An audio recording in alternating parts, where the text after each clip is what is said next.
It's unexplainable. It's unconditional. It's unforgettable. Unstoppable. Intentional. It's so invitable. Indescribable. Hello, and welcome to his and her perspective. And what do we do here, Vaun? We at Here in Her Perspective find common ground to harmonize relationships. Yes, that's what we do. And today we're going to talk about relationship compatibility, how to find the best match for you, right? Today is going to be a very good conversation. So make sure that if you're looking at us right now, first of all, click the like button, love, just put the whole heart there, put the hug, all that good stuff, right?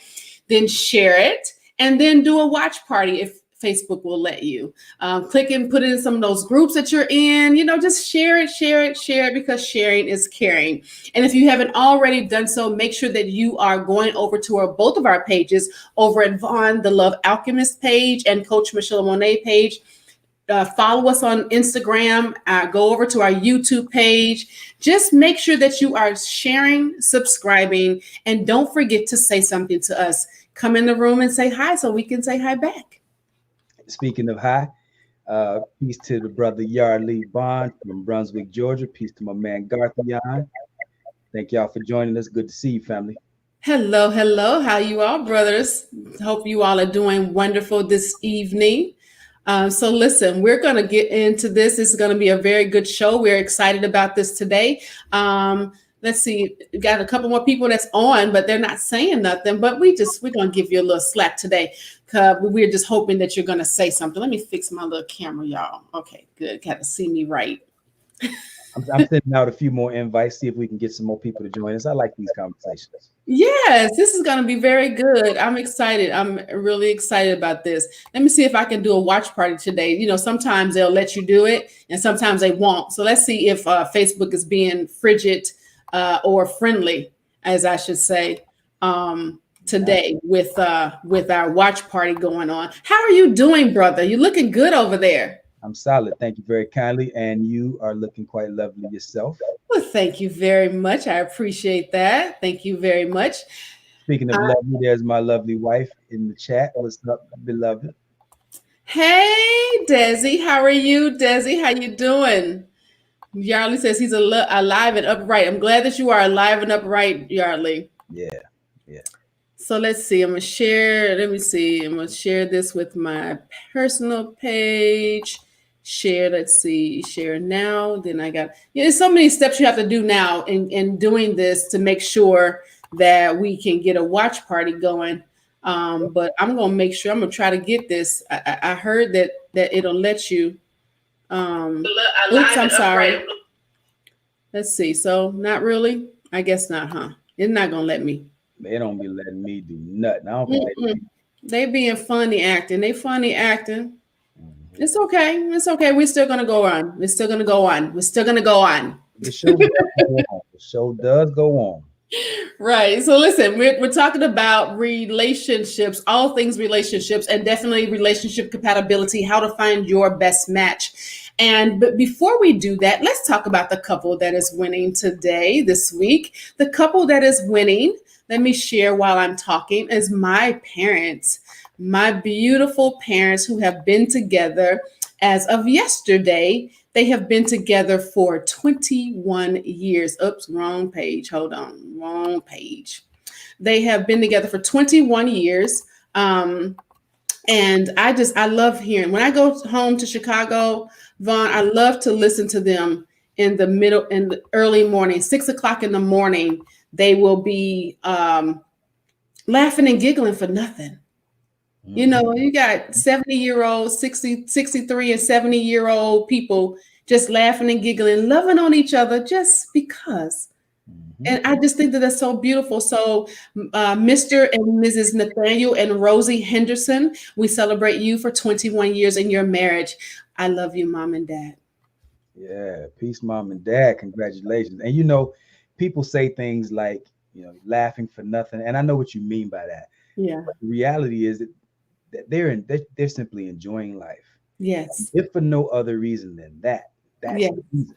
Yes, exactly. And so, yeah, so I do I'm like it to me, it's nothing. It's Right. like they talk about the paint on the walls, but they're giggling. It's Yeah. like but they, like you said, they're enjoying life, and that is so beautiful to me. Yeah. And yeah, so it's good. Dope. Hey, got Dope. your brother over there, peace and love and life from the YouTube family. Hello, hello. What We up, see you D? over there, D. How you doing? How you doing?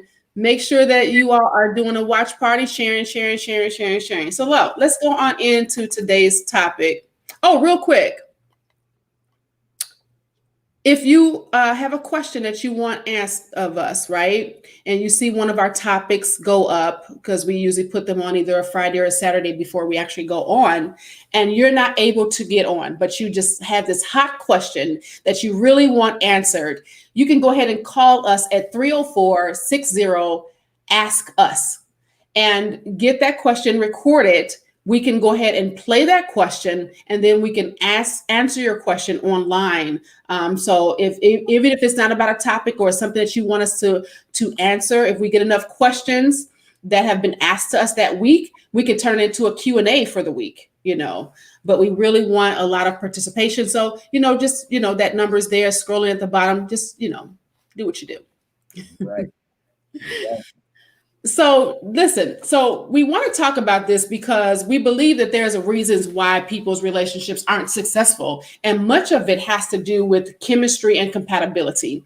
And we also talk about purpose. So y'all know that we got the purpose thing under our belt. That's we believe that relationships must have a purpose in what they're doing, and if they don't have a purpose, you're ultimately going to have this conflict or this contrast within the relationship, and you're gonna start to see it. You're not going to understand it, and you will be willing to walk away from it very easily without that fight that you really need to put in. And I want to be very clear that it doesn't have to be a fight, right? But if you have to put up a fight to make sure that your relationship is intact, I'm not talking about fight physical. I'm talking about fight as in we're gonna work this thing out no matter what, and we're not gonna give up and until we death do us part, right? So the chemistry and compatibility part has to do with things like, Vaun talks about, he's a love alchemist. So he talks about alchemy. He's going to deal with that today. And I deal with personality, which is a compatibility, but they both can fall somewhere in there still, knowing what your behavioral statuses are, your behavioral system is, to be able to tap into your partner. And many times we don't know what that is. We think we know, because we sit up and we have these long conversations, or we talk about things. And, I've had clients to tell me things like, we talked about that, or we had that conversation, but doesn't mean that just because you had the conversation that you now know what to do with the conversation. So we're going to talk about some of the things on what to do with those conversations that you have. And people just really don't do that. So there's some things that you can look for, like in the system that I have. I deal with things like your romance characteristics, like who is seeking to get results, who likes to assume personal roles, do they look for unwritten rules, who likes winning, things of that sort. So you understand now, why does it seem like they're competing with me? Or why does this person feel like they have to be the one in control? Or, why does this person seem like they're teaching me? So those types of things will come out, and you won't understand why, but there are ways and systems in place that, Vaun and I both have, that can show you those things up front so that you can avoid some pitfalls and know how to handle it head on. I talk about things like preferred dating behaviors, how to adapt in certain dating situations, how to compromise occasionally. I always talk about this. It is very possible for you to compromise and still get what you want. And a lot of people don't want to compromise because they think that they're giving up and not really getting what they want. And then how to modify that dating behavior. And when you know how to do those types of things with these different personalities, then you know how to deal with them. And it's not just in dating. I also deal with this with couples that are currently married, have been married for, the longest couple was married 20 years, that still trying to figure it out. And going through my program and going through this system, they have learned now how to communicate more effectively. So now they're not arguing about silly things, and they're actually dealing with each other in a manner that's healthy versus tolerating each other. So those are some of the things that I deal with in my program that helps you with the behavioral system. And some of the things you learn, like what inspires them. And you can think that you know these things because you feel like, well, I'm with them all the time, and we have these conversations. I've been with them so long that I know. But you would be surprised as to even how different you are in even realizing what marriage is, or what relationships is, or what those roles are, or what coming together means. You would be surprised that people that have been together 10, 15, 20 years have totally different views of what their relationship is supposed to look like. And if you don't have those conversations and know how to take the information once you have the conversation and then use it for a key strategy and tools, then you're just talking. And that's healthy. No. So Kevin says, if a man can't tell you the truth, then you can't get married. How did you feel about this statement? Well, this is a thing that you have to keep in mind. A lot of people keep secrets. And they may not be big secrets like I'm cheating, or I got a whole family across the road. It can be something as small as I was molested, and or I watched my mother get beat. It could be something as very small that will be very, very key in why they respond to you a certain way. And a lot of times people don't have those types of conversations because they feel like they're not necessary. But when you go through coaching and you go through these systems that Vaun and I have in place, we're able to show you those things that you go, I never knew about that. So to answer your question directly, I think that I won't say you can't get married, because there's people that are in that situation. I think that you just have to be careful in expecting what you're going to get out of that marriage. What are your thoughts on that, Vaun? Yeah, I want to say that I think what he means by that, and you correct me if I'm wrong, Kevin. I want to say that what I'm thinking he means by that is, if a man can't be truthful with you. So whatever that truth might be, maybe your breath stinks, maybe you should be doing better than what you're doing at this point in your life. I don't know, just some general idea of whatever he thinks is true. So okay. Correct me if I'm wrong, Kevin. So when you're saying if a man can't tell you the truth, then you can't get married. That means if he can't share his version or his perspective of what life's truth is, then he shouldn't make you his wife. Okay. And he says, amen. Yeah. Okay. Yeah, I can ride with that. I think that, man, it something like marriage. I mean, you're talking about the biggest decision that you'll ever make in your life. It's much bigger than any house you'll buy, any car you'll buy, any financial investment you make, because that is the ultimate financial investment.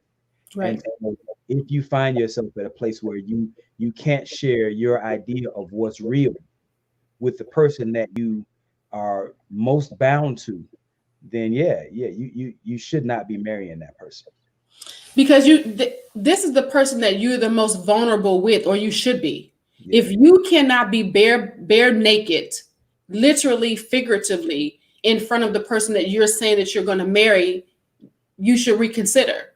Many people don't, and the reason why I'm careful in saying reconsider versus saying you can't is because people are ultimately going to do what they want to do.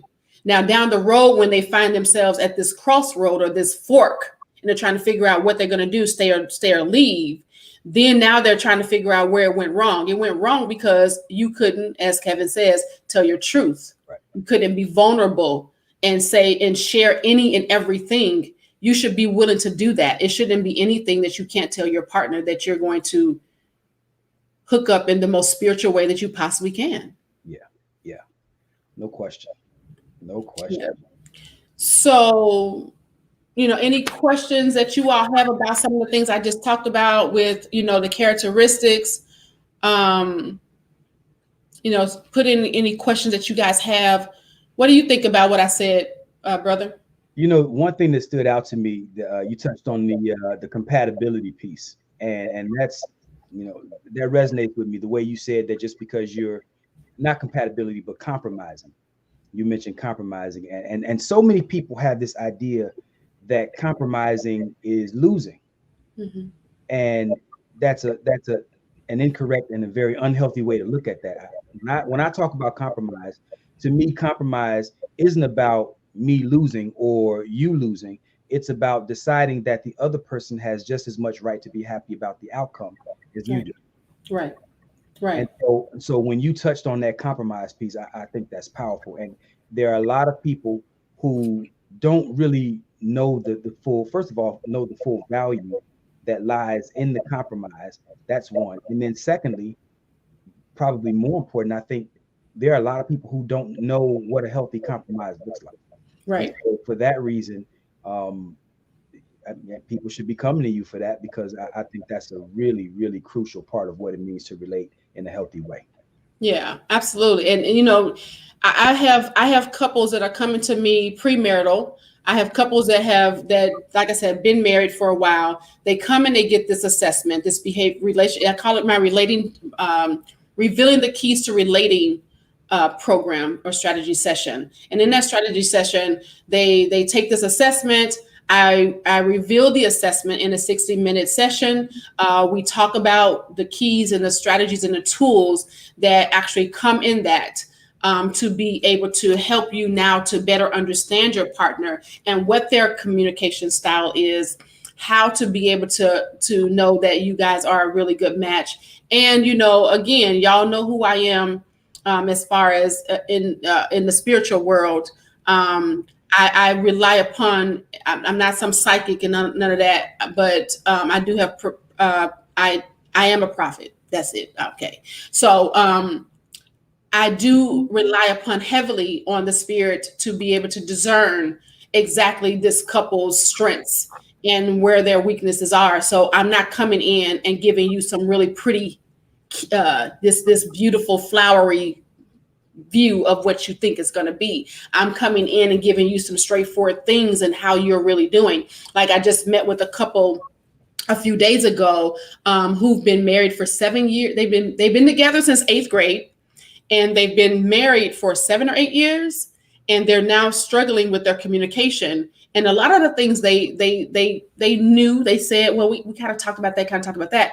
But being able to have a stranger that you've never talked to come in and tell you exactly what your spouse or your partner has been saying about you this whole time, and you're like ignoring it, like they're nagging, or ignoring it like that's just them. To be able to say those things is really enlightening. And many times these women are in tears. The men are like, oh my God, I can't believe, so being able to have those things and have those conversations is really helpful, to be able to, get people on track. And I've had couples that say this is the best money they've ever spent on their relationship. And it's not really expensive, for you all to get this. But I think that whether you're single or whether you're in a couple or whether you're already married, this will be very beneficial if you're not on the same page with your partner. Yeah. Yep. Yep. Yardley up top, he says, I believe that people get imprinted by a particular type of person. And I wasn't clear on that, so I asked him to explain. And he says that many people believe that compromise means loss or less for them. Mm-hmm. Mm-hmm. What do you think about that? Well, I want to go back to what he said about the imprinting. I think that people have this idea that I keep picking the same person. And so that could be that imprinting, right? Okay. It's not that you're picking the same person. You're the common denominator. So Ouch. you're attracting that same person based off of who you are. So if there's some things in your being that you have not made adjustments with because you haven't had a come to Jesus moment, if you will, with yourself, that you're going to keep attracting that same type of person. Like when I look over my relationships, right? And prior to, because man, prior to my 365-day journey, prior to me being single for 4 years, going on, a little bit over 4 years, prior to those times, every one of them had something alike. It wasn't them though. It was me. It was me pulling those things out of that person because I was not healed. I had not dealt with myself. I did not have my come to Jesus moment until I had my 365 days of alone, of doing what I needed to do to cleanse and purge and take that time to find out what those things about me were. So I think that imprinting is you mirroring or getting a mirror view of yourself. They say water seeks its own level, right? That's what they say. I heard that saying. I've heard that. Yeah. So, what are your thoughts on that? Yeah. Well, just touching on you took his first statement, so I'll take his second one. Many people believe that compromise means loss or less for them. Um, and I think there's a couple different ways that you can look at that. So I'll just make a very, I don't know, watered down explanation. Let's just say that me and my wife are, we have this day planned out, and let's say she wants to go grocery shopping, and I want to paint. I don't know, and let's say, you know, um, both of these things are very important to each of us. So we only have one car. We need to go to Lowe's to get my paint. We need to go to Kroger to get the things that she wants. And we can both get what we want. It's just a matter of stacking them in a way that benefits both people, where we both get the win. So instead of me saying, well, no, you can't go grocery shopping because I got to paint, or I need to go to Lowe's, or instead of her saying, well, no, you can't go get the stuff for painting because I got to go grocery shopping, we can find some common ground. And maybe that common ground means, you know, the store that I wanted to go to, or Lowe's is all the way on the other side of town. But right next door to Kroger, maybe there's a Home Depot. So instead of going to Home Kroger, I go to Home Depot. So I don't lose anything except for my preference. Right. So again, and the same thing in return. So maybe Publix is next to Lowe's, where I wanted to get my paint from. So instead of going to Kroger, she might have to go to Publix or whatever your local grocery store is. It's just, I mean, I know that that's a very watered down example, but it's still an example of how two people can, instead of like Yarley just said, my way or the highway, instead of taking that type of approach, you can take the type of approach where we both get what we want. And even though it might not have been our initial idea, we don't necessarily lose. I still get the paint and all of the supplies, regardless of which store I go to, Right. or he still gets the groceries regardless of which store she goes to. You see, and that way we both win, as opposed to I can't paint or Right. she can't go grocery shopping. Does that make sense? Yeah, it makes sense. Yeah. So tell us, Coach Vaun, how can a person know that this person will be willing, that they have the high likelihood that this person will be willing to compromise more based off of what you do with the alchemy? How can this person say, hey, this will be more of a challenge for us? Buenas tardes, Diamond, how are you? All right, all right. What's up, sis? How you doing, Diamond Queen? Right. Yeah. So how can a person say, you know what, how can they determine based off of where they are right now with the alchemy and what you do, see that this will be a little challenge or this will be a little bit easier? Tell us a little bit more about how you use the alchemy to be able to find the best match. So there's this book written by uh, Paulo Coelho. Look at me trying to talk Spanish. Paulo Coelho, right? I think he's Brazilian, if I'm not mistaken. But anyway, he wrote this book called The Alchemist. And basically, alchemy is the process of transforming base metals to a higher value metal. So turning lead to gold, Mhm. if you will.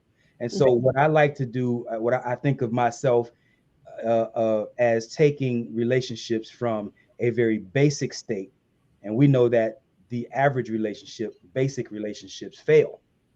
And so I'm helping. What I like to focus on is helping couples transform what it is as their very base foundation of who they are and what they are, and transforming that so that they can get more out of the relationship. So here's an example of how that works. Um, when I think of couples in relationships as it pertains to alchemy, or really in any other respect, a relationship is really an energy exchange as much as it is anything else. Even in a conversation, that's an energy exchange, Right. right? So, how you receive my energy, how I receive your energy, whether or not my vibe resonates with you or turns you off. You know how you meet some people, you be like, man, he just rubbed me the wrong way. Right. That's the Yes. vibe, right? That's an Mhm. energy exchange. Here's Right. an example. Coach Michela and myself, we met in class. It's been probably about 2 years now in an Yeah. online class. About three now. Been that long? Okay. Mhm. So we met in an online class, and we I recognized her from her name. So even though we became friends because of the class, we really didn't think anything else about it. So we became Facebook friends, and that was that. We never communicated with each other or anything after that. Right. And then one day she showed up in my timeline, in my news feed. And I'm like, okay, she made an interesting post. I'm gonna comment on it. So I commented on it and we went back and forth a little bit. And then that conversation ended up going offline. And the result is what you see today with us having this show together. Right. Here's where I'm going with that. One of the things that one of my good friends said, man, I can't believe you two just met. You guys act like you've known each other for a very long time. Like y'all act like y'all brother and sister. The way y'all play is just so cool. And Right. and that is a product of the energy exchange that we're experiencing. Right. So it just so happens, I'll go into the astrology a little bit. We fall under the same house of fire signs, Mhm. which just so happens to share the highest degree of compatibility. So she happens to be a Sagittarius, I happen to be an Aries. And together, that type of the type of synergy that we share is relatively seamless. Right. Whereas, let's say hypothetically, if I would have been her polarity, with her being a Sagittarius, let's say if I would have been a Gemini, then things don't necessarily go so smooth. It's a lot more work involved in making that in us coming together on this show, and the way we play, the way I tease her, the way she teases me, the way we joke, some of the things that I say that some people might perceive as arrogant, some of the things that she say that some people might perceive as arrogant, when we say them to each other, it's something that we are able to laugh about, or Right. even we can get the joke in ways that people who are our polarity might not get that joke. Right. That makes sense. Makes sense to me. Makes So, sense. so when we talk about relationships and how this alchemy affects relationships, intimate relationships, marriages, and so on, is it's a very similar phenomenon. So you take someone, and I'll start at the top with me. I'm an Aries. I should always come first anyway. So what better place to start, right? Let me take a sip. Look at why are you taking a sip? Better to use a bowl of honey than a sugar honey iced tea sandwich. Vaughn is correct. Boo! It's not Sagittarius season. It's Aquarius season. So yarly, whatever. Yeah. Hey, welcome to the new season, Aquarius. Happy return, family. Happy, happy, happy. So when we talk about the alchemy and how it affects our relating dynamics, um, this affects all manners of relationships. And so I just explained to you how it affects business relationships, but it also affects relationships with parents and children, parents and their children. It affects relationships with siblings. And of course, the most intimate relationship, the closest relationship that you're ever going to experience is the one that you have with a mate, a husband and a wife, boyfriend, girlfriend. And so this is a deeper level of connecting than any other level.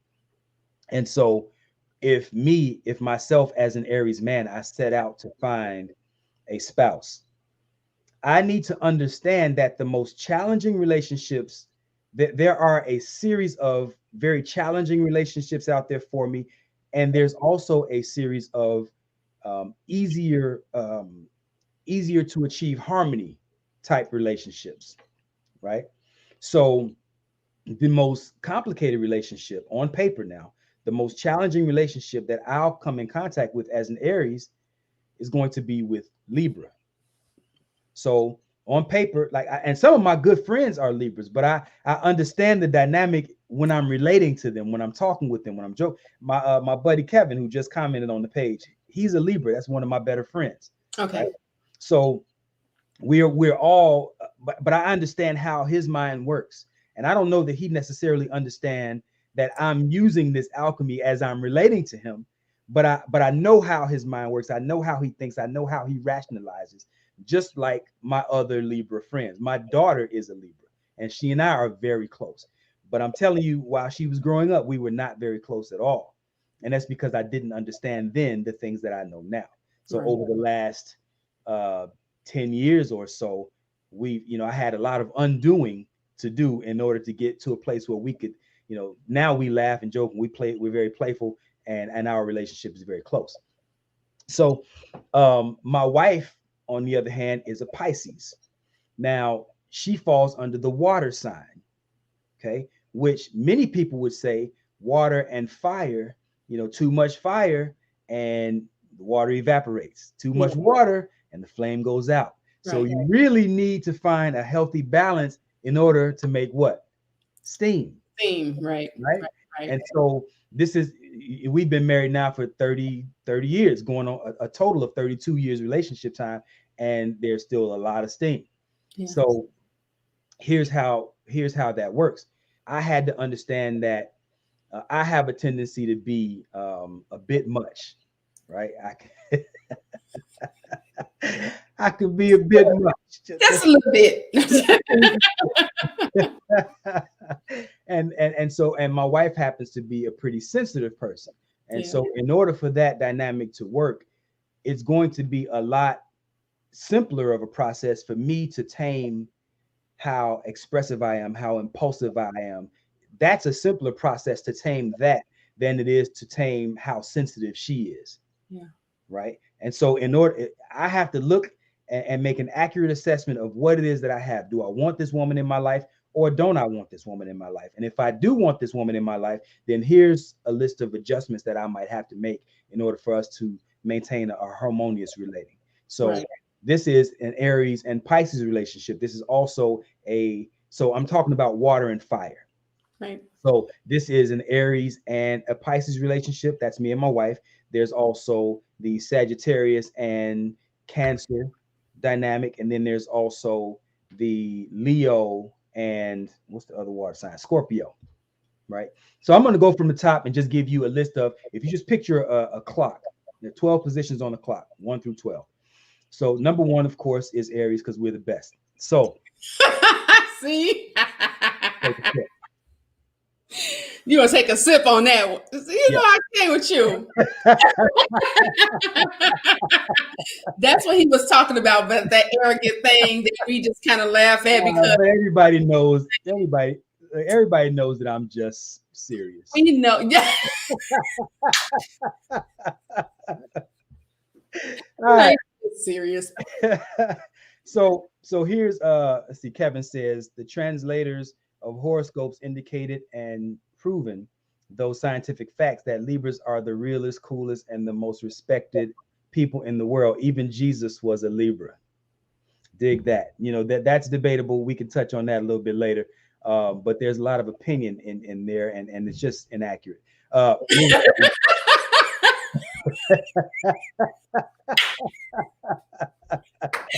You see how he was cutting you, and you don't even know you getting cut. You just like sit there like, yeah, and slice. But you have to consider that it comes from a place of love, right? And that makes it exactly. Yeah. So anyway, getting back to some of the alchemy, right? If we start at the top with Aries, and the polarity for Aries being Libra. So Libra is going to be the most challenging relationship for Aries, whereas the most harmonious relationships for Aries are going to be other relationships that are under the umbrella of fire signs. So that means Aries is going to relate most harmoniously with Leo and Sagittarius. So I'm an Aries. Coach Michelamonè is Sagittarius. This is why we have such a seamless relationship as far as business goes. So the next one would be right after Aries is Taurus. The polarity for Taurus, if you are a Taurus, your most challenging relationship is going to be, I see a comment. She says, Vaun, clearly you don't have any Leos in your life if you think. Look, Ayana, my brother is a Leo, and he just so happens to be one next to my wife. He's my favorite person, or at least one of them anyway. My children are always favorite, my grandchildren, all that. But my brother's a Leo. He's one of my favorite people on the planet, and he also falls under that fire sign umbrella. So Aries, Leo, and Sagittarius all fall under the fire sign umbrella. So if you are one of those, Derek says, I'm a Leo, and everybody knows all about us. Yeah, no doubt. So if you are a fire sign and you're single and you're looking for what relationships might resonate most harmoniously with you, on paper, it's going to be one of those other fire signs, except for the exact same sign. That's a different conversation. So if you're an Aries, it's more challenging for you to be with another Aries. If you're a Leo, it's more challenging to be with another Leo. If you're Sagittarius, it's more challenging to be with another Sagittarius than it is to relate to one of the other fire signs. Right. Okay, so Aries, the polarity is Libra. That's the most challenging relationship. Should I go in order? I'll go in order of the way the seasons fall. So the next one is Taurus, I said, and the most challenging relationship for Taurus is Scorpio. Now, why is this important? I point out these most challenging relationships because we're in a society that teaches us that opposites attract. Right. And you find so many couples out here who are in these opposites attract type relationships. And I mean, man, when they first get together, the sparks fly. Yeah. These relationships they take off like crazy, right? And they can't keep their hands off each other. They can't talk to each other enough. They don't know what it is about them that, man, I just can't get enough of him or her. Right. And then somewhere along the line, probably about 2-3 months in, after they get intimate or something, maybe 6 months down the line, they got, maybe a year down the line, they got a baby on the way and they got bills together. All of a sudden, something changes. And it's because they lack this foundational knowledge that I'm expressing to you right now, this alchemy. They don't understand the alchemical impact on their relating, on their vibe. Right. And so now what was very hot turns very cold very quickly. And you find people that are in relationships with people that they love, that they don't even like. Right. And it's not that it's impossible for them to get back to a place where it's good. It's just that you have to accompany that relationship with a higher level of understanding than a relationship that flows more harmoniously, more seamlessly. Yeah. Some relationships are almost effortless, whereas some relationships take a lot of work. And this is why you'll have some couples, they'll say things like, man, relationships are hard work. Oh my God, relationships are hard work. These are the people who are likely in polarity-based relationships, opposites attract type relationships, whereas people who are in more harmonious relationships, it's not so hard. It's a lot more seamless. Yeah. If that makes sense. So moving right along, I was quick story. I was watching. I just found this new show. My brother was telling me to start watching Married at First Sight, and so I like watching these different couples because I'm learning. I'm observing. I'm hearing some of the specialists, the psychologists, the sociologists, the sexologists. I'm listening to the things that they share, and it's fascinating to me. To human behavior is fascinating to me. I'm kind of a geek like that, right? And they use both of what we do. They use alchemy and they use the assessment that I use for those. They don't use the alchemy though. That's what I'm getting at. They don't use it. They don't know anything about it. And I can tell you that because I see the couples that they're pairing up, and I go offline, I go on the internet and I look up these people's birth dates. Oh, okay. Because I thought I heard Dr. Pepper saying it. No, maybe he did at one point. Wait, which one are you watching now? Married at First Sight. That's what Dr. Pepper. I thought that Dr. Pepper was using that. Because she's talked about it before. Well, maybe she started using it Okay. but I'm still on season. Oh, okay. You're in season 1 when they first started out. Okay. Yeah. And so I just came across this couple, Nate and Sheila, this black couple. And I'm looking at them and I'm hearing the things she says. She says, I'm very pragmatic. I'm very organized. And I get fascinated by trying to guess what people's zodiac signs are by the way that they talk, by the information that they share.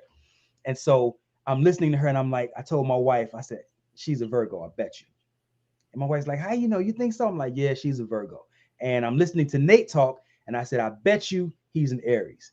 And I bet that he's an Aries because many of the things that he says resonates with me.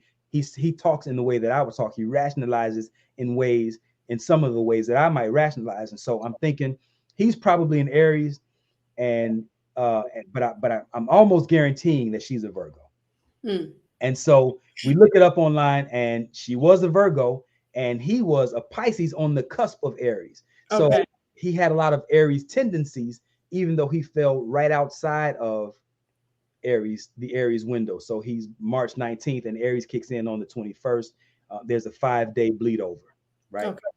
The problem with that is opposites attract, but like magnets, yeah, they bounce off each other. You just end up stuck in a relationship. When you take two magnets that opposites attract, yeah, they do attract, but it doesn't leave you a whole lot of wiggle room, and you just find yourself stuck like magnets. Right? And so with him being a Pisces and with her being a Virgo, they are each other's polarity. And you could see it play out because they were crazy about each other. And then they had these extreme highs where they were just, oh man, you thought they were the next Vaun and Desiree. They were gonna make it. I saw longevity all over. I'm like, man, I get excited about black love anyway. Me too.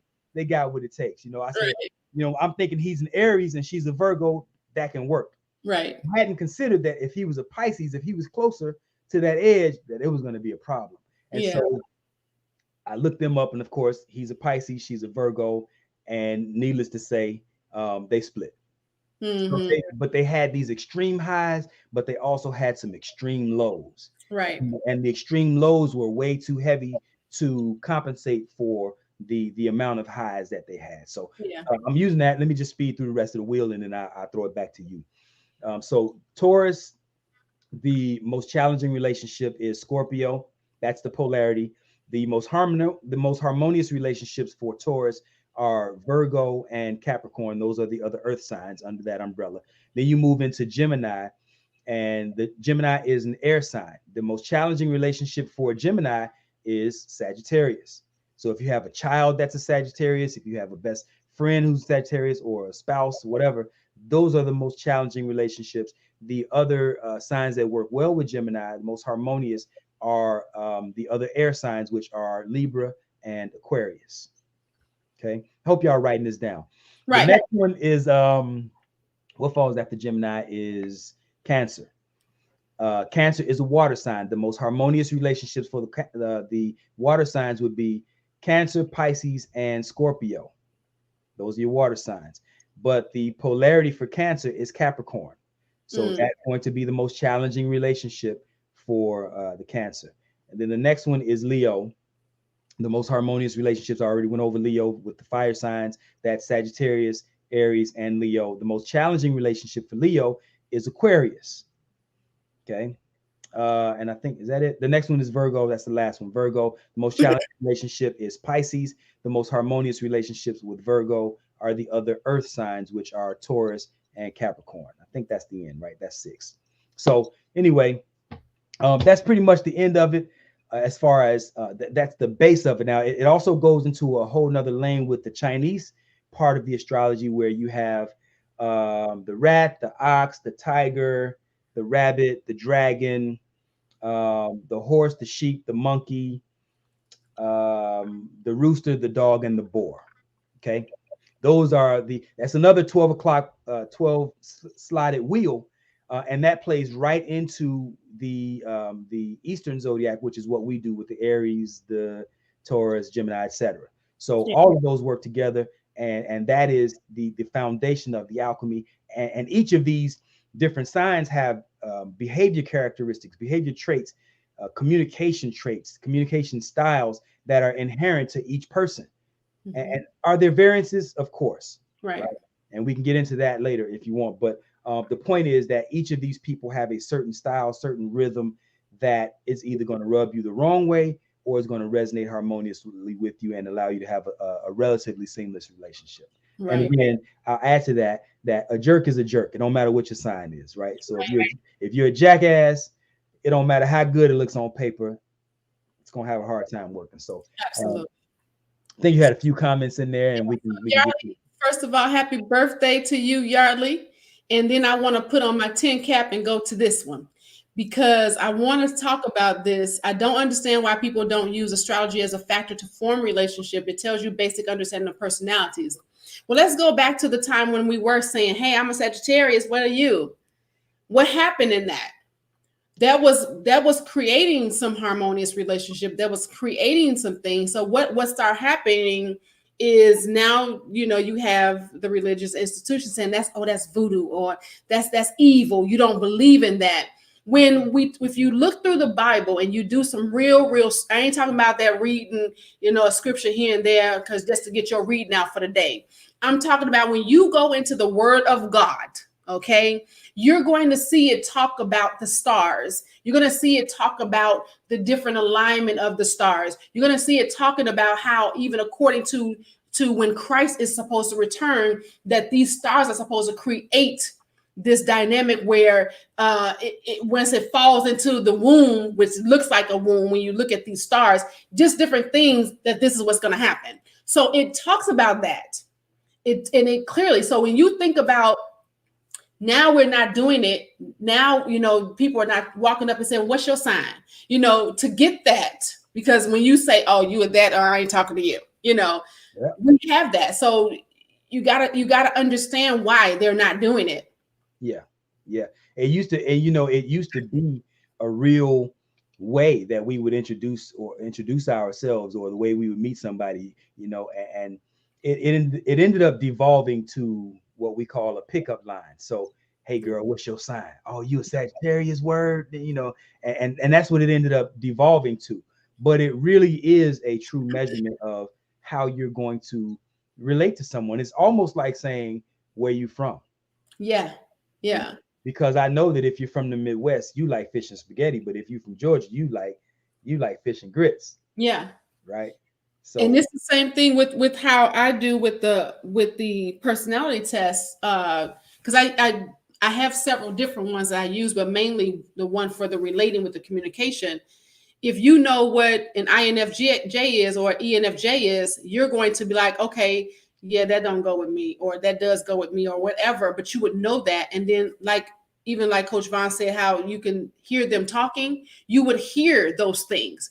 But if you're not privy to what that looks like, if you haven't done your research or met with the Love Alchemist or met with Coach Michelamonè to figure out how to see those things, you're not able to create those relationships. I mean, I'm talking about in your work relationships. You can walk up to somebody and know they're gonna be a little problem. Okay, I know how to handle them because they said X, Y, and Z.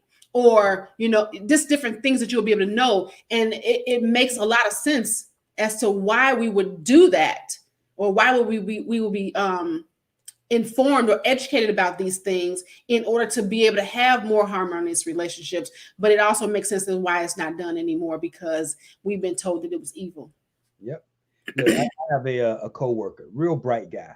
He's a little older than I am. I want to say he's probably maybe 15 years older than me. And we would talk about world history, and we talk about health, just all kinds of things that we would talk about. And inevitably we would end up in a disagreement. Hmm. And I'm pretty mellow, I'm pretty laid back, and I don't take things personally. And I I've gotten to this place in my life where I used to be pretty sensitive, but now I understand that those types of things aren't really about me. So I know that if you don't like me, then for people who don't like me, or people that I rub the wrong way, it's not so much that necessarily that I'm a bad person or that I'm a jerk or whatever. Sometimes we just don't vibe, and that's Okay. okay, right? this brother that I work with, we would be cool, but then inevitably when we would get into a discussion, and if there's a disagreement, things would start getting a bit heated. And I could, I got this vibe from him that this guy really does not like me. And we would have the conversations would start out really basic. And then if it went to a place where we disagreed, the disagreement would go so far left. I'm like, damn, this is just a basic disagreement, bro. We can just, you know what I mean? Whether we agree to disagree or whether we just say, okay, well, that don't rock. I don't rock with that explanation, but I understand where you're coming from. Like, we should be able to disagree like that. Right. But me and this cat were not able to disagree like that. It was always something extra. And I don't want to just say it was all him, because I get pretty excited. I'm an excitable person too. And but I don't dislike the guy. So she said, "You sensitive?" No. Not anymore. I used to be a lot, considerably more sensitive. I'm not so much now. But we were talking one day, and he was just flying off the handle, and I stopped. Some just hit me, and I said, "I bet you're a Libra. You got to be a Libra with the way that we oil and water, man. There's no way in hell that our basic conversations should go off the rails like that just because we disagree. What's your birthday? Man, get out of my face with all that, man. I ain't trying to." I'm like, nah, I need to know what your birthday is. I said, never mind. We Facebook friends. I just go on your page. And I'm sure as the day has 24 hours, this brother was a Libra. And in my mind, that was the only possible explanation, because our disagreements would be so basic, in my mind anyway, that, and this is the type of bleed over that we experience in our relationships, where you have a husband or wife or boyfriend, girlfriend, even a parent and a child. And if you are each other's polarity and you don't understand how to communicate with them, you got to, like one of my former managers used to say, you got to know where their goat is tied up. Yeah. Right.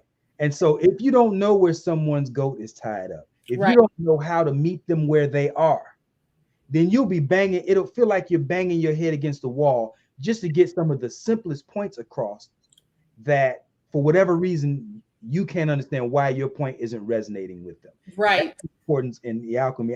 You would be surprised how many couples that I'm sitting in the counseling session with them, and I might hear her speak and I might hear him speak.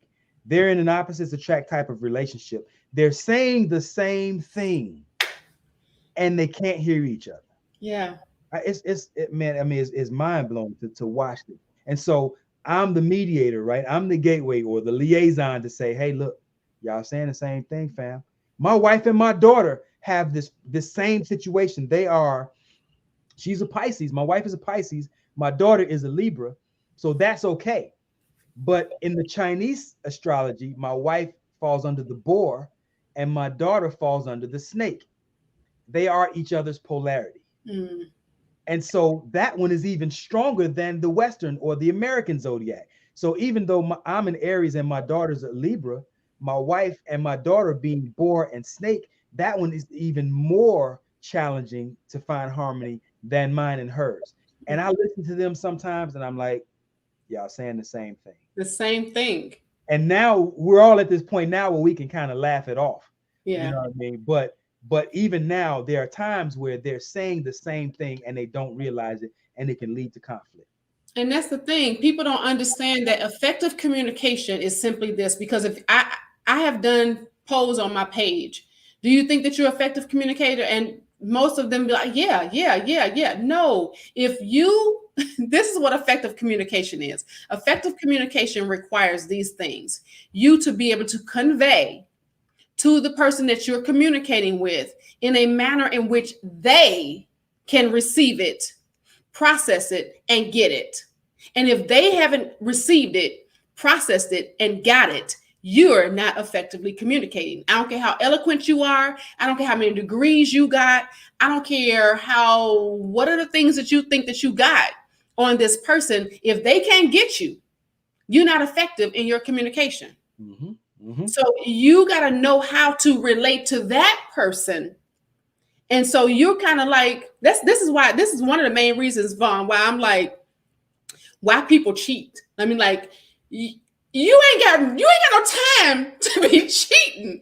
You need to be spending your time on the relationships, whether they're romantic or other relationships in your life, trying to figure out how to relate to them. That you ain't got time to be adding some extracurricular activity in your life that don't mean nothing but about an hour a week or whatever you do, right? Yeah. If when you learn how to do that, you will watch your relationships flourish. I love how you said how you're sitting there saying the same thing. I go through the same thing. It's like y'all are talking the same talk, and y'all so busy being combative or defensive that you haven't heard what they said. Mm-hmm. Mm-hmm. Yep. And it really is. I mean, I'm explaining it, and maybe in some ways it might sound complicated. But once you get the understanding of it, it really is a very simple process in getting to just to a place where you can communicate effectively, like Coach Michela was just saying, because that's ultimately what it's about. And so many relationships are salvageable, Yeah. and these relationships are disintegrating based on what people are calling irreconcilable differences, when in reality the differences are very reconcilable. They just don't know how. Right. You got a couple comments there if you want to. Yeah, we have a lot of them. Let's see if we can go back some a little bit. And while I'm doing that, it's really and so even if you are, can you go and explain to them why I'm pulling up some about even if it is a polarity, just knowing the fact that this is a polarity, what do I do? How do I approach this Yeah. to be able to salvage the relationship? Because doesn't mean it's not salvageable. Right, right. So you can be if you find yourself in a polarity based relationship. My mother and I are polarity, right? If you have, Scott Stewart says, I appreciate you for having these discussions, my man. Appreciate your appreciation. My mother and I are polarity, and my daughter and I are polarity, right? So two of the most important people in my life are my polarity, and I get along great with both of them. So here's part of how you do that. I'm the type of person that I don't need a whole lot of me time, right? I really don't have a need for. I don't find myself feeling like I have a need for me time at all, to be honest with you. I'm cool whether I'm by myself, but I'm also cool whether I'm with people. And this is why, I can coach and counsel and stuff all day. But if you find yourself in a polarity based relationship, and there's a high degree of a high level of conflict or a high amount of conflict, oftentimes one of the things that you can do is create that space where people have more alone time. Some people have higher levels of a higher need for alone time, me time, personal time. And so if you're in a relationship, for instance, where let's say my wife and I we have a good relationship, we don't have a high need for alone time. But my daughter and I, we can only spend, I mean, even though everything's great and we laugh a lot, we probably can't spend but so much time around each other, because at some point, you get to exchanging more and more ideas and talking more and more. And at some point, you're going to start rubbing each other a little bit the wrong way. And you have to be able to recognize when um, your togetherness time exceeds that cap. And, Right. and so somebody has to be able to say, hey, you know what, let's take a break for a minute, or let's take a break for an hour, whatever it is, whatever the nature of the relationship is. You got to be able to know when you need a break. Right. Doesn't mean you need a 6 month break necessarily, Right. but learning each other's communication styles, learning what's important to the other person. I'll go into what me and my daughter, or let's just say Aries and Libra. So Aries are known for being very self-centered, and some people might say selfish. Well, Libra is the sign of partnerships. Mm. So you can see where somebody who is self-centered, me first type of personality versus someone who is, hey, let's partnership, that's going to Right. be extremely annoying to both of them. Right. So now you take that and you flip it and you say, my wife, who's a Pisces female, Pisces Boar female, she just happens to be the most selfless person I've ever met in my life. She can give and give and give, and she acts like it no skin off her back. Mm-hmm. And I'm the type of person who, I'm a taker. I'm gonna take that back. Yeah. And so what I had to do was train myself. Hey, you can't be self first all the time. You can't be self-centered all the time. You can't be selfish. And so even though as an Aries, my natural tendency is to think of myself first, you also have to get to a place where you understand if you remain that way, you're going to lose some of the most important people around you. Mm-hmm. So my wife is very valuable to me. And in order to keep her happy about giving to me the way that she does, then I have to become more giving myself. Right. You see? Right. So just going back to if I would have never evolved to the place that I am right now, then my wife and I would have been functioning almost like each other's polarity because Right. I want to take and she wants to give. At some point, her cup is empty. Dry. Right. Yeah. You Yeah. see? So I hope that answers the question. Go ahead. So Ayana says, I can't seem to get away from the Scorpios. I attract them like a moth to a flame. What's your sign, Ayana? She said she's a Leo, I thought. She said She she's a Leo. I think she erroneously thought she was the Yeah, best. she's a Leo. Yeah. Yeah. Right. So why is this Leo attracting these Scorpios? Part of the reason that Leo can attract a Scorpio, it's a like she said, a moth to a flame, right? There is an energy that Leo carries. There's a confidence, there's an assertiveness that Leo carries. And then there's a It's that crown. yeah, but Leo and Scorpio can do well together. That's not necessarily a problem. That's another fire water relationship. The problem is that Leo is many Leos, I'll say it this way, many Leos are very free spirited. If you just think about the lion likes to roam and do what he wants to do. And the Scorpio, it's very easy to Scorpio wants to hold on a little bit tighter than what Leo often is comfortable with being held by. And that's Ayana. She free spirited, honey. She Yeah, just like, look. yeah, yeah. And so if you can get to a place, let's just say you happen to be with a Scorpio, this Scorpio has to have an evolved understanding of not just what I want is important, but the nature of who I'm dealing with demands that I allow them the room to be who they are. It's not that they just want to necessarily get away from me. It's not that they don't want to be around me. It's that, that's just who they are. And I have to give them the room to be that way. Look, she said, absolutely, extremely free spirited. Yeah, Leo, I'm the best. See, that you've been reading the wrong books. Oh, she said she need her mirror way.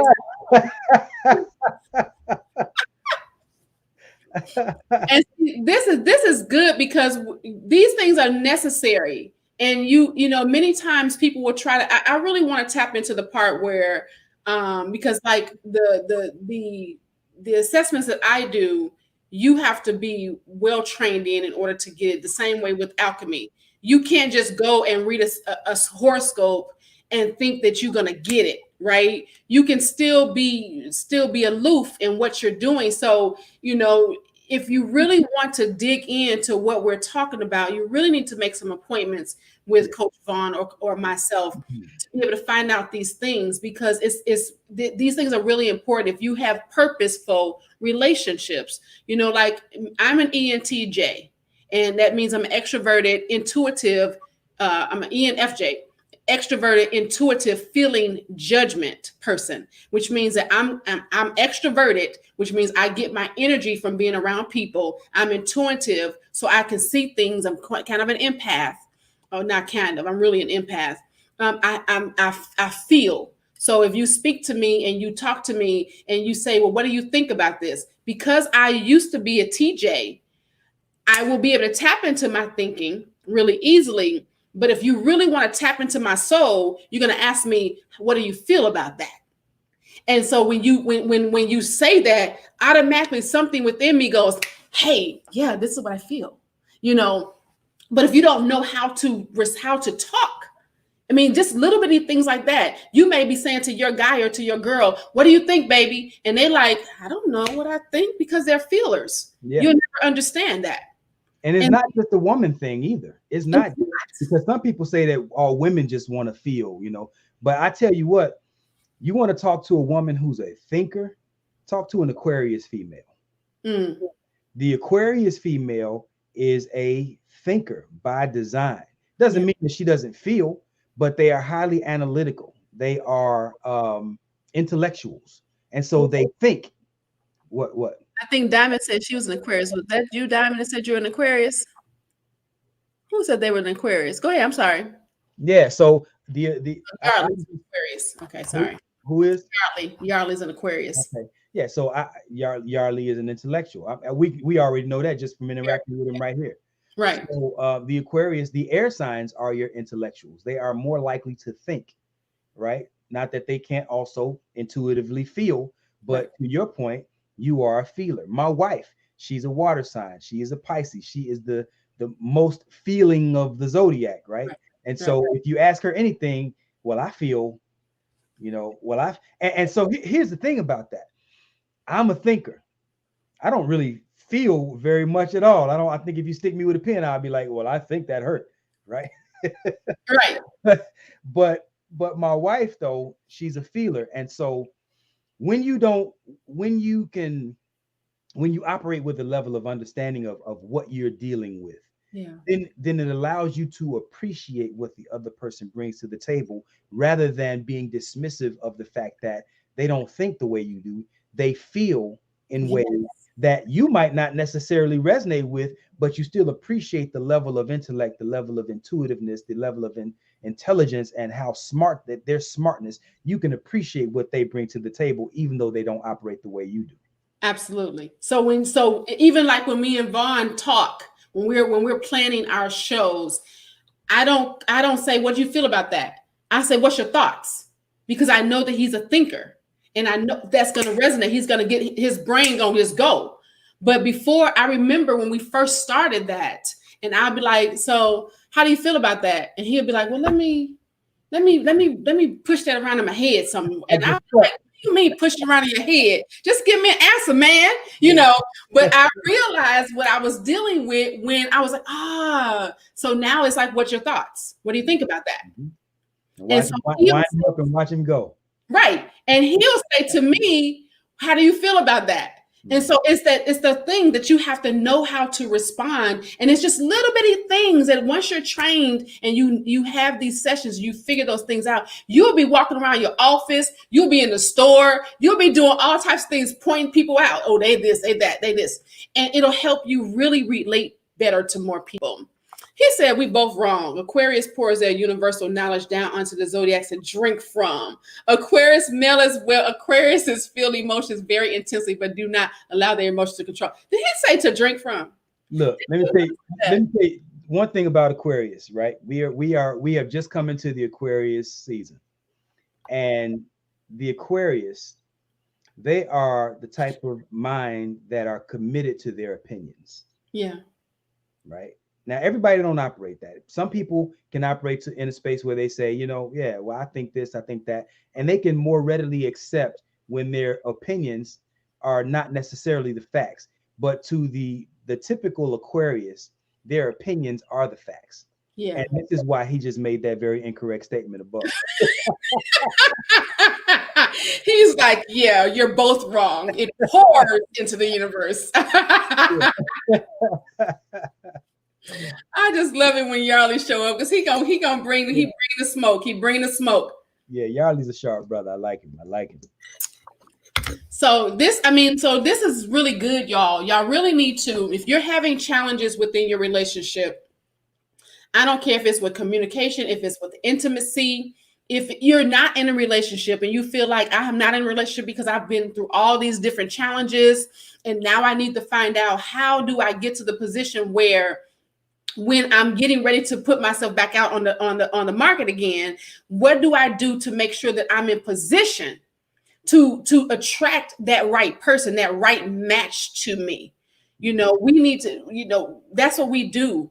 We sit with you, help you figure it out so that you can walk around and, hey, I'm Aquarius, I'm a Sagittarius, I'm a Leo, so that you can know who to go with. Or I'm looking for an INTJ, or I'm looking for an ENFP, or I am looking for a TNFP. You need to look for those types of things. And if you don't know what those things are, then you're going to keep attracting that same type of person. Remember, we talked about earlier, and you're going to wonder why. But first, you got to find out who you are, right? Find out what your sign really, like the deep part of that. Find out what your personality is, the deep part of that, so that you can then understand other people. Because you first got to understand yourself. So y'all need to, if you know somebody who's having some challenges in their communication, with their boundaries, with their rebuilding trust, with their intimacy levels, make sure that you hit us up. You can get both of us, or you can get one of us, whichever one you want. It doesn't matter. We just want you to be helped. Yep. So. Yep. Lafita Shackleford, she says, I think my picker is off. I don't know what men really want anymore. It's hard out here. Where's she at? Where you see that? Because she just came over. Yeah. Okay, there she is. She just jumped over into okay, good. What about Libra and Sagittarius? So you're talking about an air sign and a fire sign. So um if you look at the dynamic between the air signs and the fire signs, the polarity for each air sign exists in the fire signs. So Aries polarity is Libra, Sagittarius polarity is Gemini, Aquarius polarity is Leo. So fire and air typically have their oppositions in each other's houses. The Libra and Sagittarius, again, you're dealing with air and fire, and so the tendency to miss each other is going to be higher, even though you're not necessarily each other's polarity. So a Libra and a Sagittarius relationship can work, but you're going to have to approach that relationship with a healthy level of understanding of the nature of who it is that you're dealing with. Right. I hope that makes sense. And so Shalon said, wow, I think that the think versus feeling is where the barrier is for me. How can a feely person like myself not take the hard truth as direct? So first of all, you need to make sure that you know the person that you're dealing with and understand your level of your feeling, because there's a level. You can be a perceptive feeler, or you can be a judgment feeler, or you can be an intuitive feeler. So you need to know where that is. And based off of those levels of that feeling, if you will, then you will be able to know how to communicate to your partner, who you need to find out what they are, right? So you need to find out what they are first. And then once you figure that out and you've seen that they're maybe a thinker, then you'll see how, okay, they're not really directly coming for me. Because you can't just imagine, most people that you're in a relationship with, they're not going to directly come for you just because, right? They're not just going to come and want to attack you. So you got to learn how to know that that's just who they are. And if they are a thinker, then they're going to be more direct than the feeler, because the feeler is using those feelings that are kind of, they're up and down. They're not what's the word? They're fluid. They're more fluid. So they're more like this. But that thinker is more level, and they're going to be very direct. You got to know that they're not coming directly for you. They're just trying to get it out. They're more direct in how they're going to approach certain things. They're not going to go around things, but it's not that they're trying to attack you. So you got to really be able to assess who you're dealing with, the type of person that you're dealing with, and how they really respond, to be able to tell them, hey, you know what, when you say this, that makes me feel this way. And so when you're making it, turn it into a logical thing by explaining that, versus you reacting to your emotions about it, then you're able to get that person to logically think, that doesn't make her feel good. So I don't want to hurt her feelings. So let me figure out a better way to say it. And then your responsibility has to be able to say, you know what, they're not coming for me. This is just the way that they communicate. So how can I respond rather than react a little bit differently? I hope that helped. Yeah, Kevin just made a comment. He says some people are so broken that truth and facts don't matter. And so to the point that we were just talking about thinking and feeling, the way some people have experienced so much pain and so much and it builds up so much resentment and frustration that when they can become so emotionally involved, whereas to the point where the facts don't matter. And so I like to say that as she was talking about being able to tell the truth. Kevin mentioned earlier about being able to share the truth. Truth without compassion is brutality. Mm-hmm. And Mm-hmm. this is why in a loving relationship, it's Brutality.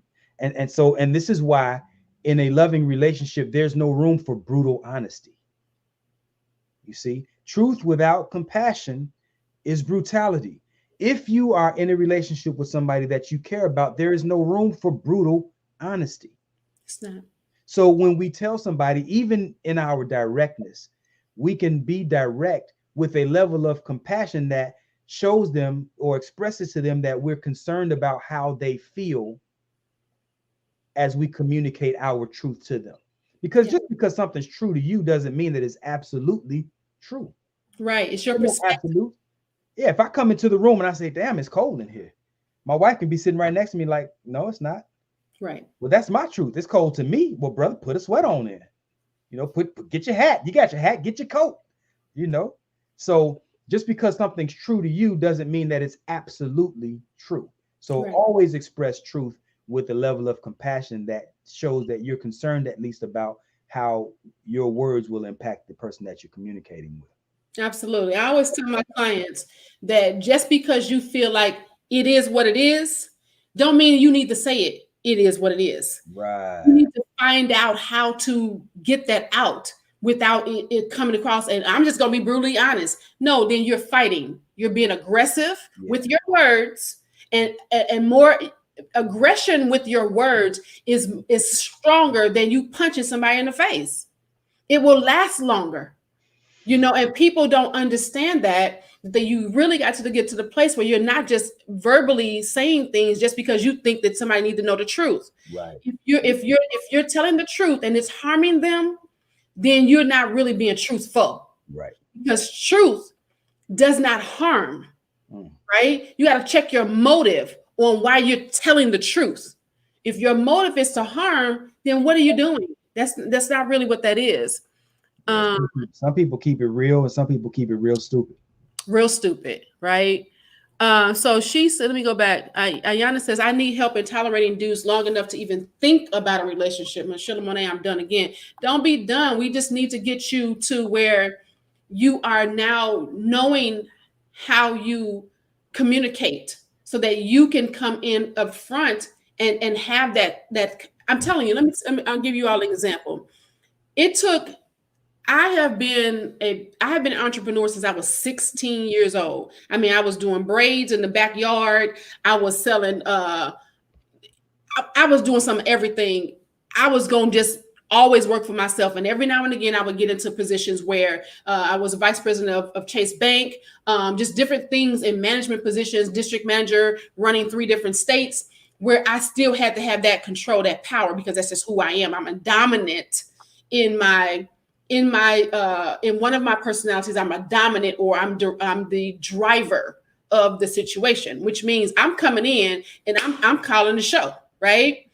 As a driver and a female, that is the wrong thing to do in relationship. It does not allow for my feminine energy to take full control of who I am, because my masculine energy is going to be up front. That doesn't work with a man that I need in my life. The type of man that I need in my life has to come in and be, as Coach Vaun says, a CIA. He's got to be confident, and confidence means he's going to be intelligent and assertive. And in order for him to do that, I have to bring my masculine energy and almost squash it, bring my feminine energy way up, and then be able to communicate with him so that he can now also nurture and water me. And if I don't allow that, what's going to happen is he's going to be assertive or confident, and I'm going to be challenging that confidence in saying, hey, but I'm over here too. And what about you? And he's like, but yeah, I'm the guy. And I'm be like, yeah, but I'm over here too. And well, but I'm the guy. And you see that conundrum that would be happening there. And so I had to learn how to bring that feminine energy. I have been more feminine in my life now. right? Because I've learned how to bring my masculine energy down when it's necessary. Now, don't get me wrong, men like that fire in us, right? They like that strength. And you might find a guy who might meet you and he might say, "Oh, I'm attracted to her because she a boss chick." But he don't want you to be that boss chick. Bring that masculine energy way down when you're dealing with him. It might turn him on to watch you as a third party, that voyeur situation where he's watching you deal with other people and turn those things, those fires and put those fires out. He likes that, but he don't want you to do it with him. And you have to learn how to do that by learning who you are first, right? Learning what your sign really does for you, or learning what your personality does for you, to then be able to then attract and bring in the right person. So, like, I know Ayana, she fiery, she real fiery, and she's passionate, and sometimes that passion can turn into that masculine energy, and that's what can then be not drawing people, men, the right man to you. You got to find that feminine energy, that coy, for lack of better terms, and be strategic in being able to use that. I hope that helped. Yeah, and to that point, Ayana is a Leo, but you also have to understand, Leos, they are dominant, right? Leos have a very dominant personality, but you also have to understand that the Leo produces feminine lions just like it does masculine lions. And so you can be as dominant as you feel like you need to be and still operate in your feminine, right? To the point that Coach Michelle was making. If you're approaching if you're approaching a male with masculine energy, the more masculine a man is, the more the more feminine he's going to require his woman to be. Right. There's nothing I need in my life less than a hard woman. Right. What we gonna do? Peace standing up next to each other? I got no use for you, Right. none whatsoever. And so my wife is incredibly soft and feminine and dainty and all that flowery soft. But I love it. I need that in my wife. Right. I need that in my life, Yeah. and I think she need me too. And let me say this too, and I'm gonna go to this comment that she's saying. Wow, I want you to. That also can show in your face. You cannot say a word, and a man can see the masculine energy in your smile, in how soft you are in your face, how soft you are in your pictures. So it's a lot of different things that go into place, like when you're on dating profiles, which picture to show your feminine energy more than your masculine energy, which way to do a selfie. There's a lot of different plays in that. So she said that, Michelamonè, I got you. I've done that to the point they want commitment before I'm ready. You then also have to ask yourself, is that masculine energy keeping you from commitment? Is it making you afraid of the commitment? And some of these things that, Coach Vaun or myself, even in the personality exam, I know that in this, in the relationship personality strategy session that I do, I can definitely tell you if you're going to be a commitment phobe, something that you need to work on because of lack of trust. That's what commitment phobia comes from. It comes from a lack of trust, and where you actually have watched people do so much harm to you that now you have these walls that are so thick that trucks can't get through.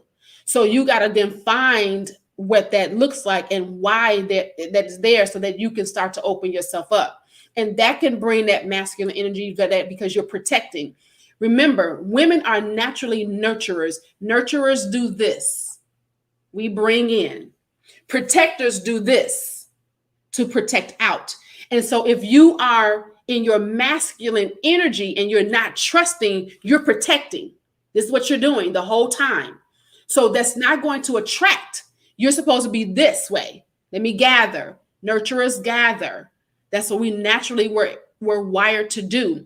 But if your masculine energy is higher, then you're going to naturally do this and not even know that you're doing it. Mm-hmm. Mm-hmm. She said, bingo. Yep. Yeah, you got another comment right above that. Lafita just said something. Go ahead, you can read it. Way down, yes. Some of us had to be so strong so long, it's hard to be feminine.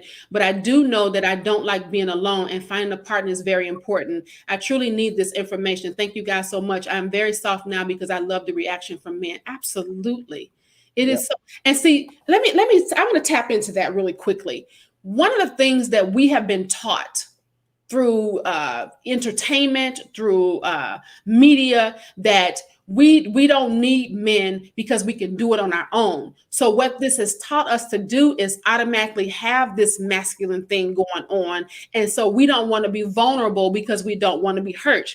Love is risk, and Yep. if you're not willing to risk that possibility of being loved, because that's what unconditional love is really is, right? That possibility of being, I mean, not unconditional love, that vulnerability means that you are risking the possibility of harm. That's what true vulnerability is. But when you trust your instincts, trust your own discernment, trust the choices that you're making, then you don't place yourself in a vulnerable, risky situation where that is imminent, where that harm is imminent. You find somebody that you can be vulnerable with the strong possibility of them being able to nurture you and to provide that protection for that. And Yep. when you do that, it's beautiful. Yeah. It's beautiful. Yeah. This is go ahead. You want to read them comments? Got the Yeah. So Yarly says, we can, you got a scrunched face like Tipo. We are probably not going to be attracted to you. Yeah, they don't want that. They feel that, see, my special one said that you could see the softness in my face. I need to book these sessions with y'all and get rid. Absolutely, because I ain't gonna say nothing. I'm in process of marriage and family therapy to be able to attract clients with insurance, right? That can't afford my services. So I don't put down therapists, but being trained as a therapist, I understand the dynamics of what they're doing, and I tell you, most therapists are now turning into coaches because of the dynamic of where you are, right? Versus therapy takes you way back into your where it started, and then they creep you up to where you are, right? Coaches, we take you from where you are, we dig a little bit to just figure it out, and then take you from where you are to where you want to go. And so that's the difference in what the coaches and therapists looks like. She's Lafita says, I feel like I'm in church. This is awesome. We're so glad that it's serving you well. Rita says, well, I must be in protection mode from so much hurt then. You got to get healed. You will not be able to attract a man if you are shielding from hurt. Yep. And look, I say this all the time. It is so important to get healing from what you've been through. And you, the thing about it is you cannot heal from what you are not real about.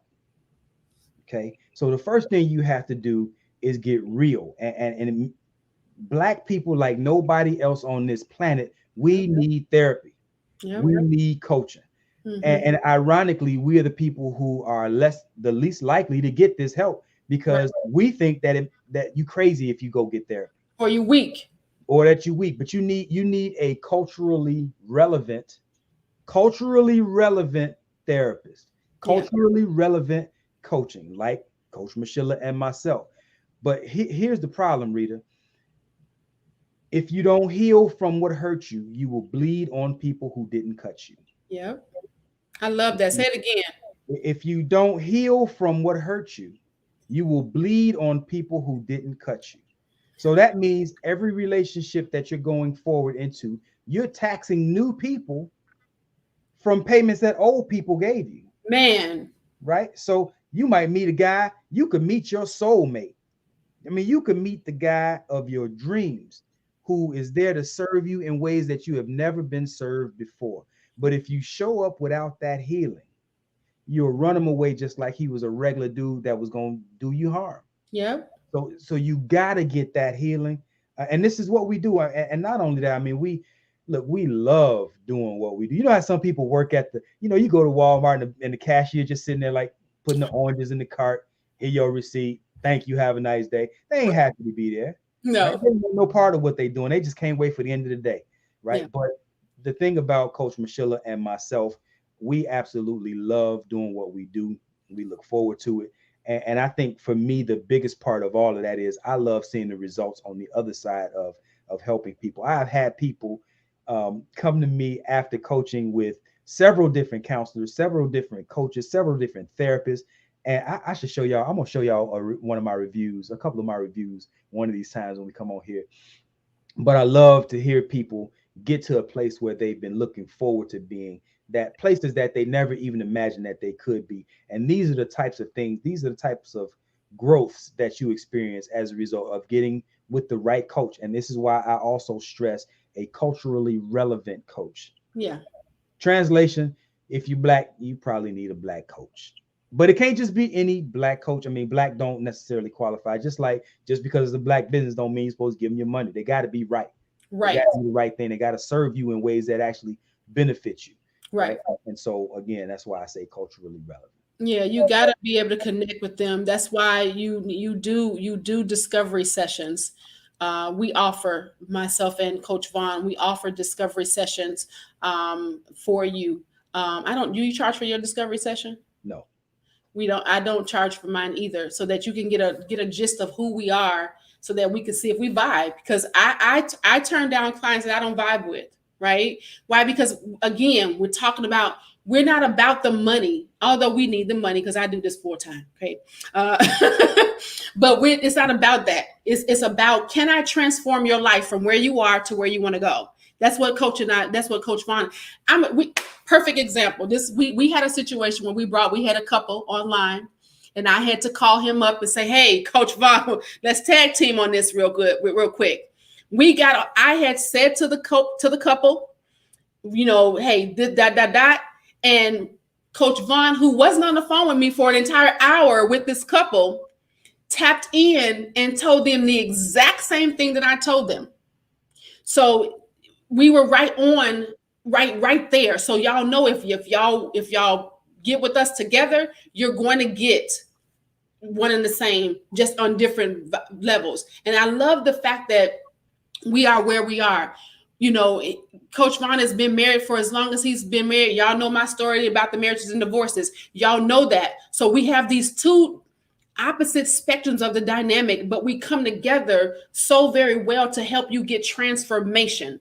That's taking it full circle. We're about transforming your lives. So if I'm sitting on the phone with somebody and I don't feel like they're going to hear me to transform, I don't think I'm a good coach for you.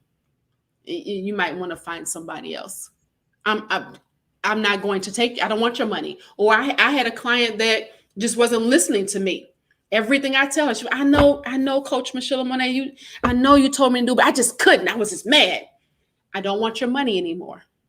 Unless you're going to do what I'm suggesting, we need to sever this relationship. Because as a coach, I still have to put up boundaries. As a client, you still have to put up boundaries. Find someone, that you vibe with. If you're sitting on here listening to us and you believe that something that we're saying has ministered to your soul, right? Then you need to connect with one of us or both of us to be able to get you to where you need to be. Yep. Word. I appreciate you guys. Awesome session today. We appreciate you too, Ayana. We appreciate you. Yarley says, amen, amen, amen. Yes, we love it. We love you. Thank you, Lafita. She must say whoa about something we said back then. And then Shalon is saying ha ha ha ha. So where you want to take this, man? We've been on here for 90 minutes. We did pretty good. This is good, y'all. Yeah, this was good church, man. This was good church. I think we pretty much covered just about everything. Rita says, thank you very much. Much needed. Absolutely. Yeah, so good session, good church. Yeah. I think, I think if we don't have any more questions or any comments, then we could go ahead and close out, I guess. On this side, see if we got any questions on this side. You got any on your personal side? Nope, they're all clear. They're all clear on this side. So anybody got any questions before we close out? Anything you want to ask us specifically? Because we're here to help. We try to hash it out as quickly as we can. If you need something, you're welcome. Thank you so much. If we need something, if we need more time, then we can, book a session with you and see if we can assist more. Because we really want to be able to help. This is something, again, and we're going to keep reiterating this because this is who we are. We're really passionate about this. Vaun wants to get couples in position to where he is with his wife 32 years in, where you could say that I've been together for this long. And I'm telling you, some of the couples that he is in relationship with, they're all 20 years, 15 years, 30 years, because that's who he is. So you attract, again, that is the attraction. And then me, because I didn't learn, I had to learn by mistake after mistake after mistake. And I wouldn't take back any of the things I've learned or have gone through, because I believe that it created me to be who I am today. However, had I known what I know, I would be celebrating the 22nd, 22 years in, right? Right. But it's just really because I wasn't taught, and nobody was there to teach me that. And I'm so passionate about that, because I really wish that somebody was there for me to teach that. So now I teach my children, and I teach my clients that are globally. I have clients all over the world, that I've dealt with. So, and the same thing for Vaun. Vaun has clients all over the world. So because of the type of online systems that we have, we can reach anybody. You don't have to be in the United States. If you got a Zoom or a phone number, we can coach you. Okay. Yep. Diamond says, nice show. Yarley says, I'm glad we agreed that Aquarius is the best sign. Peace, right. It will help us. We must get this together. It's how we build. Absolutely. Please share what we're doing, you all. Make sure that you're sharing. Look, if there's I know that not everybody wants to be out front with the challenges that they might have. And so if you want to reach us on a more personal level, then of course don't hesitate to inbox either one of us. You could have either one of us. I don't care if you like her more. I don't care if she doesn't care if you like me more.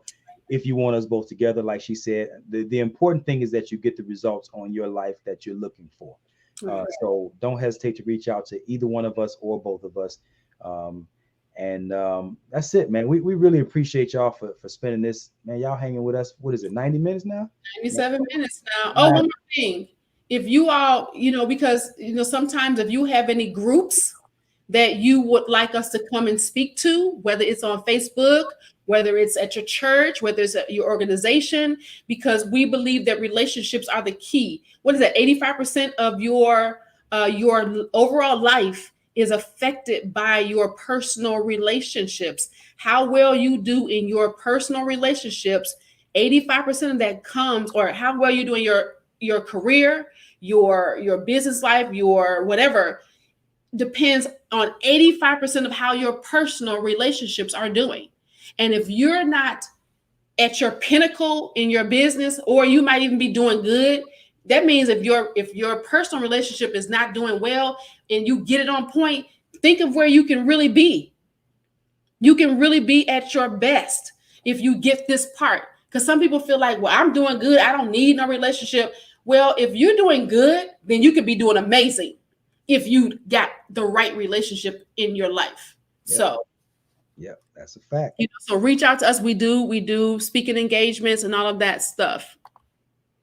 Yep. We do, and we enjoy it. That's the fun part. Lafita says, I love the fact that you said if people don't use the information you gave, you don't take the money. Don't waste my time. I love it. I don't. I want your money. I want transformation. Because guess what? This is the thing. If we get transformation from one person, they going to go tell somebody else. And they going to go tell somebody else. And they go, but if I don't get transformation from who is on here trying to, no, sister. Sorry, y'all. If we don't get transformation and they're not going to say, well, you know what? Are we froze? We good? I think you were, but you're good now. Go ahead. Okay. If we don't get transformation, the person is not going to go and say, well, you know what? I didn't do none of the work that Coach Vaun or Coach Michelamonè told me to do. They're going to say, it didn't work. That didn't work. Oh, no. Whatever they teach, it didn't work. I don't want your money. I want transformation. And if you're not putting in the work, you're not going to put that blood, sweat, and tears in. Because I'm going to tell you something. I know I've heard Coach Vaun talk about how he's come out of a session and he need a nap, right? When I come out of sessions, I pour in so much that I'm going to I go into my prayer room and I got to replenish, because I need the Father to now pour back into me the virtue that I poured out. I need some rest after that. So I'm not just giving you something, just we're not giving you just whatever. We're giving you parts of our virtue, Yep. and that's pouring into you all. So we don't want just your money. We don't want that. Yep. This is definitely a labor of love for sure. Absolutely. This is the type of work that you have to be passionate about doing it in order to serve the way that the people need to be served. So, Absolutely. but again, like I said, we love it, and they say if you enjoy what you do, you never work a day in your life, right? Never. So Never. it don't even feel like work to me. Yeah. I know there are times where my I used to coach back in the day when I was in the military, and I would be on the phone, and sometimes my wife would be nearby, and she would have to walk away because some of the information would just be it would just be too much. She's not the type of person who can listen to other people's problems like that. Yeah. And so now, I mean, where I'm at now, I always say, well, hey, I got to go upstairs and take this call. She don't want to be anywhere around. Whereas me, I don't know what necessarily to attribute it to, but I burn it off a lot easier. It's calling. Yeah, yeah. So I hear people's problems, I process it, and my mind immediately goes into, okay, how can I fix this? Right. And that's just how I'm built. So and Coach Michelle is very similar. So again, we enjoy it, and man, y'all don't hesitate to reach out, share this with somebody else. If you know anybody that needs help, whether it's couples or whether it's individuals, don't hesitate to share this with them because we got a lot of growing to do. We are very much behind the curve in this country. Our people are dealing with so much pain, and we have so many obstacles to overcome, so many hurdles to overcome. And the truth is, 90% of us or more really are not going to be able to do this by ourselves. Yeah.